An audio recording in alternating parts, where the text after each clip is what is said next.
Hi, this is Santiago Zapata. It's been a long time since I last recorded something, but I'm back. And today, well, I am continuing this quest of bringing a lot of games from my personal website into itch.io. And I stumbled upon Zelda Roguelike, this very, very old project of mine. It was made for the 2007 7-day roguelike challenge, so about 15 years ago. Uh, I was able to find this source code. It went from Google Code to GitHub. Uh, Initially, it was SVN. SVN is what I used for version control back then. But yeah, now it's on GitHub. It's publicly available. And anyways, yeah, I thought so. Yeah, I can just do um, post it. I mean, download the jar file, the zip, and post it on each. But what I wondered if I may take this opportunity to improve it a little bit, similar to what I did with Elite International Detective. This time, no one has asked for any improvements, unlike with Elite. But I have always thought like this game had some problems. Like first off, it was not very compatible with permadeath. So yeah, I thought like okay, what can I do? Like invest some very very little development time on this game with some quality of life improvements and make it like more worthwhile for people to play. So yeah, let's go. I already set up the project here on Eclipse. Um, and yeah, I think the first thing we can do is just skip some quick playthrough. So let's see how it works. Alright, so here it is. This project was like part of my streak of Java roguelikes. 2007 is probably the second or third roguelike that inherit the code base from Castlevania roguelike, from the original Castlevania roguelike. Um, so it predates the creation of the what I call the surf engine, which was like a generalization of this engine. Uh, but well, it works anyways. It uses swing. There's also a J-Courses version for real terminal. Um, and yeah, right now it looks pretty small here. Let's see if we can increase the font size initially to get a bit accustomed with the code base as well. Something like this. And let's see how it works. Yeah, this will work for the streaming, I guess. So anyways, let's play a little bit in this game. Well, it's of course a traditional roguelike based on Zelda. And we can create a new player. There's some backstory there. And basically, we are in our home, our house, similar to Zelda 3.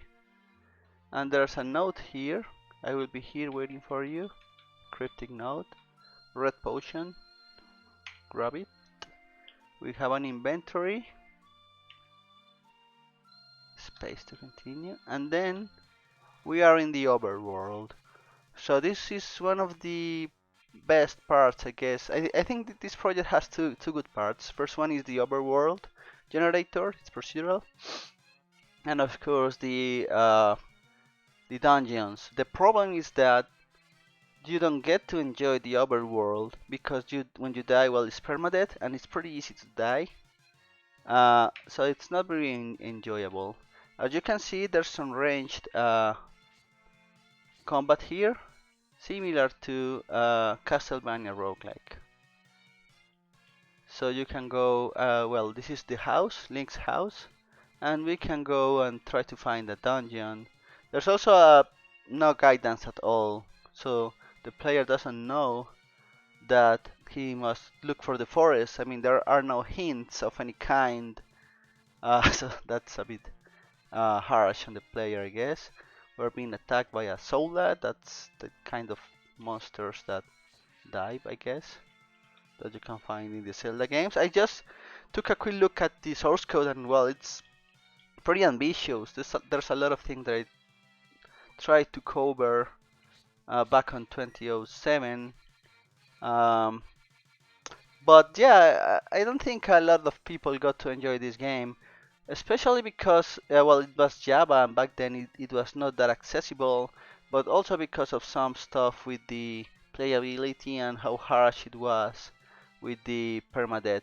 So I was thinking that maybe one of the things that I should change is the removing that, right? Making permadeath not so harsh, and instead, well, when you die, you just go to the entrance of the dungeon or the last place you were on, similar to Zelda.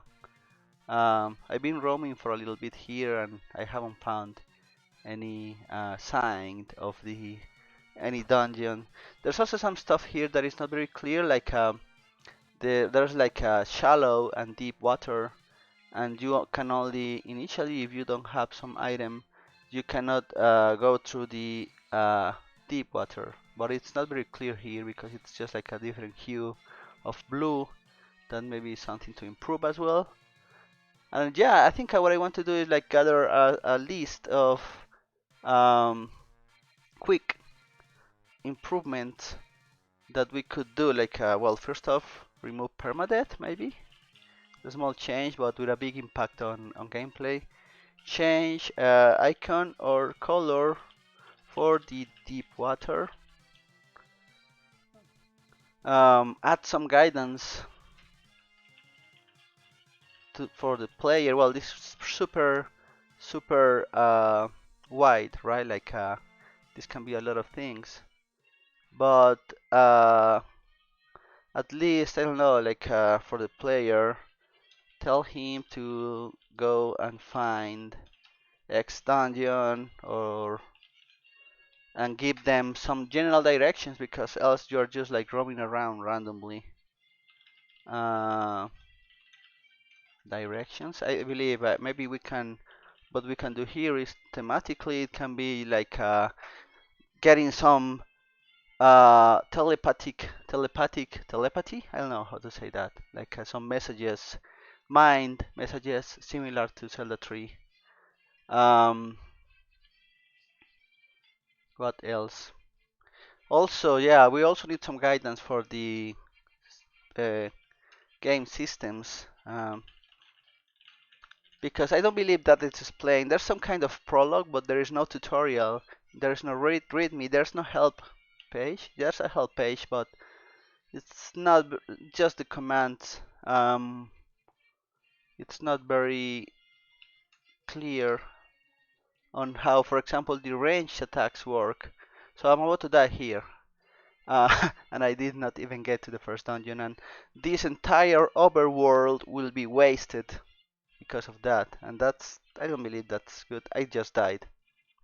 So yeah, it's not very fair. Well, I guess it's fair, but it could be better.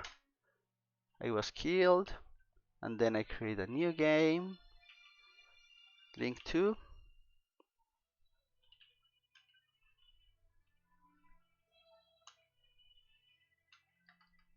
and here we are again with a complete new overworld that we are very likely not to explore. Maybe this permadeath should be an optional thing.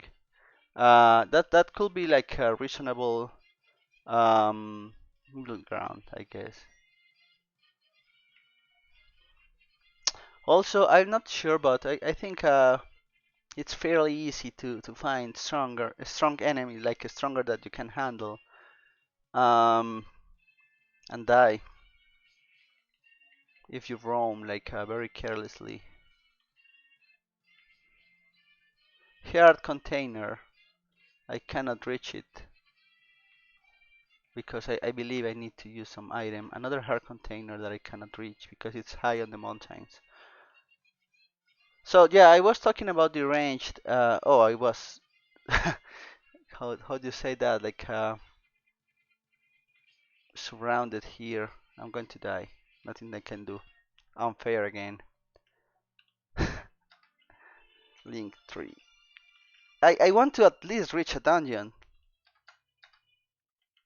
Oh well, I forgot to use the health potion. The red potion. So in here I am next to a desert, for instance. In this desert I believe, oh well, it was like a short strip of desert. Inside the desert there's the temple, one of the temples that you gotta visit. So the ranged attack. So basically the enemies attack the last position they knew you were on, similar to Castlevania roguelike. But that is not explained anywhere, so how would you know? And you see those solas were pretty strong. Let's use that red potion and see. I'm not sure it worked. No, it did not. Use? Oh no. Use a red potion. Okay.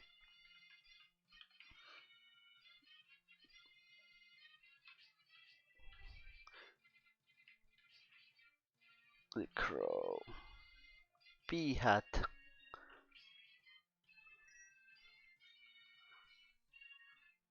Yeah. By the way, this one also comes with some music, some MIDI music from Zelda. Not sure if the volume is right, but Temple of Sand. So that's the first temple that we're finding. I think that's not the first temple you're meant to visit, but that's the one we found. So let's go inside and see. Temple of the Sands. So basically, it's like room-based, uh, procedural. But yeah, you probably I'm going to die here very quickly. Let's see. One, two, three. 3 hits. What is this age? I don't know. Can I look it? Okay, ancient statue. This is already taking advantage of some stuff that I had done for Castlevania roguelike, because Castlevania roguelike had already existed like for a couple years before this one, I think, and was probably undergoing like the uh, further development that happened in the years afterwards. So there's a locked door here. We gotta look for the key. I don't think there's a minimap. Probably there is. Let's see the help screen. Something happened. I don't know what I did. Oh crap. Okay, I don't know what happened there. Attack, drop, equip, fire, get, ready, skill stack. Messages, music. Okay. Yeah, character. Okay. I don't think there's a map, but when you press M, something happens. Like there's supposed to be a map there, but it's not working. So a little bug there. Dump, inventory. Okay. So yeah, there's no way of to see the map or something similar. So you just gotta maneuver by memory. You barely scratch the skeleton. This one's going to kill me, I think. 3, 4. Okay, so it took a lot of hits. Let's use this red potion. The small key. Got the small key. Rope. I believe the rope is like a snake. Another small key. Okay. We got 2 small keys now. Are they on the inventory? No, they are kept track of separately. But we can go to that if we survive 4 hits. We can go to this. Oh crap. Oh crap. We are dead. For good. So yeah, you need to have a lot of care. Before going into the changes that we're going to do, let's check the prelude mode.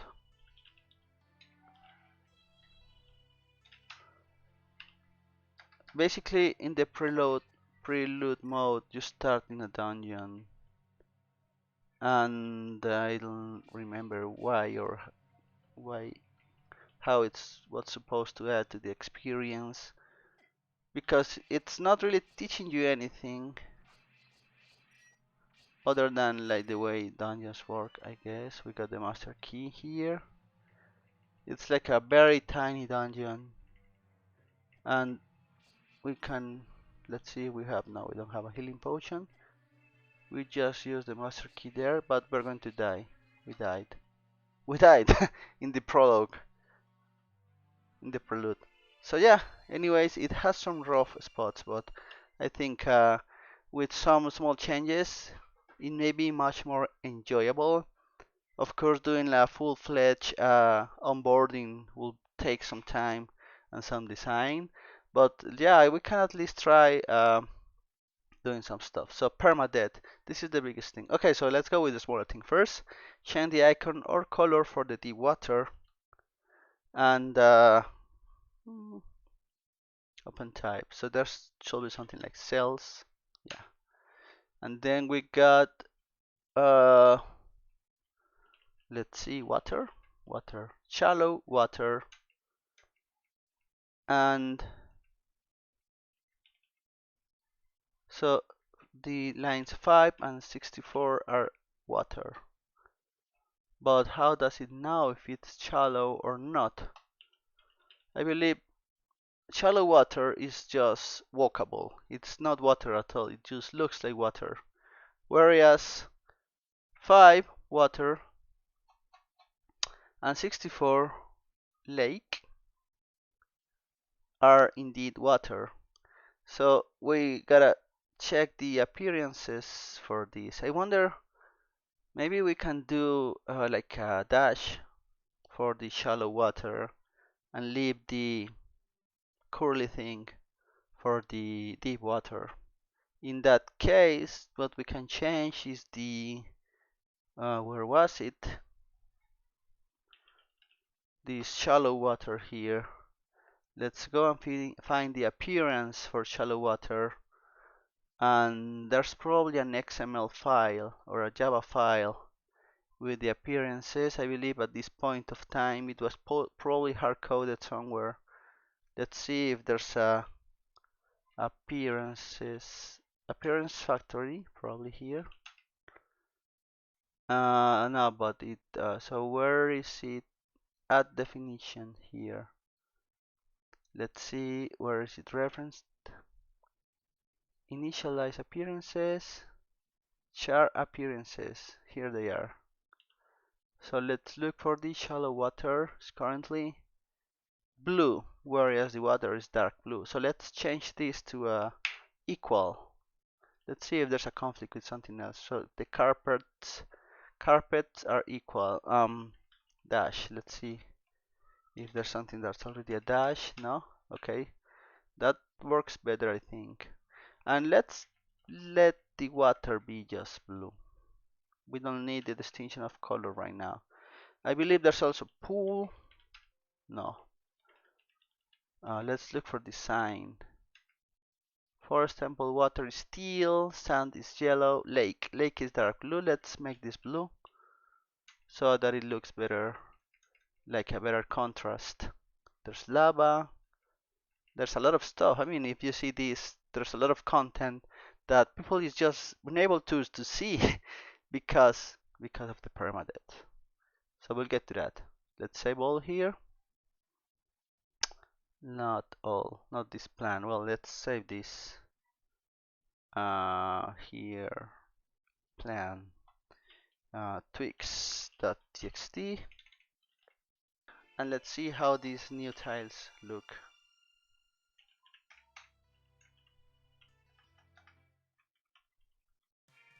So let's try and find some water around.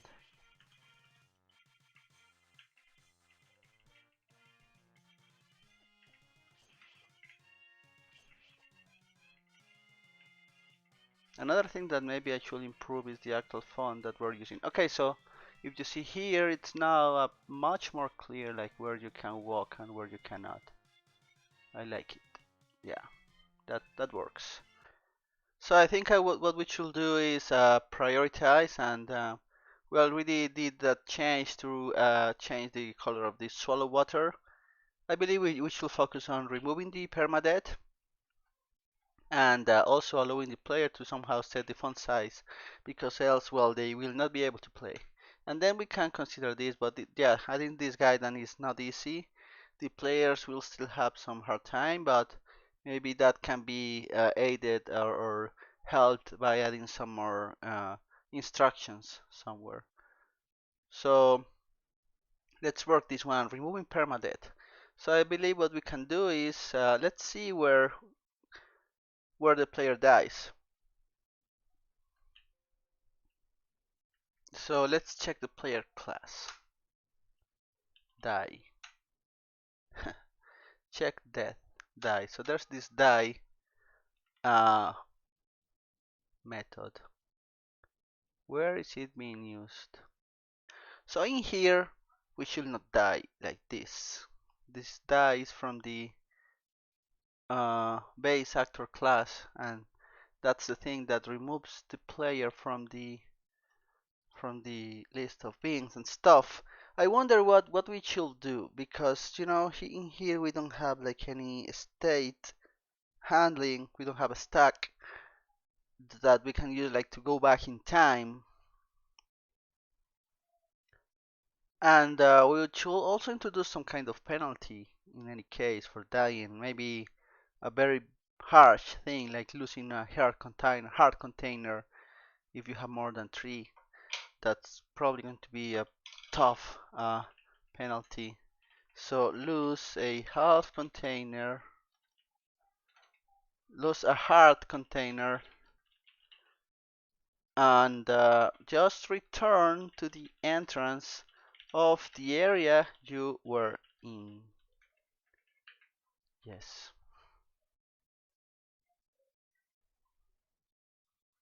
Then the player will never die unless he gives up, I guess. And set that cause. Let's see where this is referenced. When the player wins the game, or when he quits, or when he is thrown into a pit. Wow, interesting. So there's many ways of dying.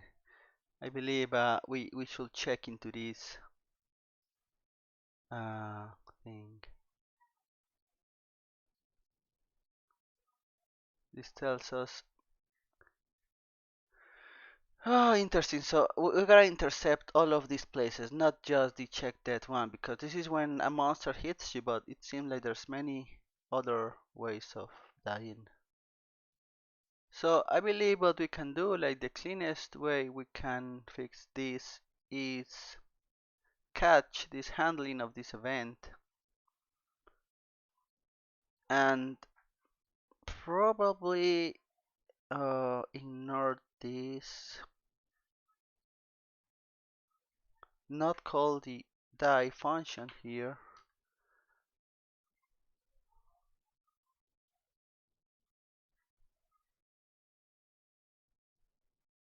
In here we're going to put some to-dos also, like go back. Okay, so in here is where we would lose the hard container and return to the start of the level or something. And yeah, finish game. It's something that we will not do. So yeah, this it's not going to be. It's going to require some work. I'm going to not record this, but hopefully it's going to be some quick changes. Let's see how that goes. So here's what I ended up doing after moving some stuff around. So we are storing the respawn position. So every time the player changes level, where we are storing that. And yeah, the biggest thing is I centralized all this. There's a flag for permadeath. For now, it will be set to false. Maybe at some point we can add like an option to play with permadeath, but or someone can just activate that from the source code. And then when we were calling this finish game function here, this finish game method of the game class on many of these events, death, drown, and smashed. Instead of doing that, we're calling soft death, a new function. If we're in permadeath, we'll call finish game, so it's like the same behavior as before, but we're not doing that. What we do is we reduce the quantity of hearts max, recover hearts. Let's, yeah, let's leave it like, well, actually hearts, it's funny because they are displayed like there's like a big heart which is equivalent of 2 hearts. So anyways, recovering 20 hearts is going to recover 10 big hearts. And then we respawn. Respawn, what it does is just set the position of the respawn position. And in here we remove the call to die because we're not going to die. The player is not going to be removed from the world. And finally some small UI thing here so that we can display the updated max hearts. So with all this on, what happens is that mm, let's see, Eclipse, where are you? What's going to happen here is that when we die, it's going to jank us, warp us back to the last safe position. So maybe if we are dying inside a dungeon, it's going to take us to the here, for example, it takes us back to the Link's house, and we are losing a hard container, which is a pretty big deal. We've got another one, so. But yeah, normally you will not be wanting to die a lot, but still, it's not going to be like a game breaker. Like you will still be able to go back and try to recover your run, which I believe works much better for this game. TR cactus, I believe. What else? What else? What else? So what I want to test, I did not test these. These lines are pretty strong. We die there and we go back to here. Let's test what happens if we die in the prologue. Probably, yeah, prelude, sorry. That prelude doesn't make a lot of sense. But anyways, let's check the prelude and see what happens if we die. We should be taken back to the start. Yeah, that's what I wanted.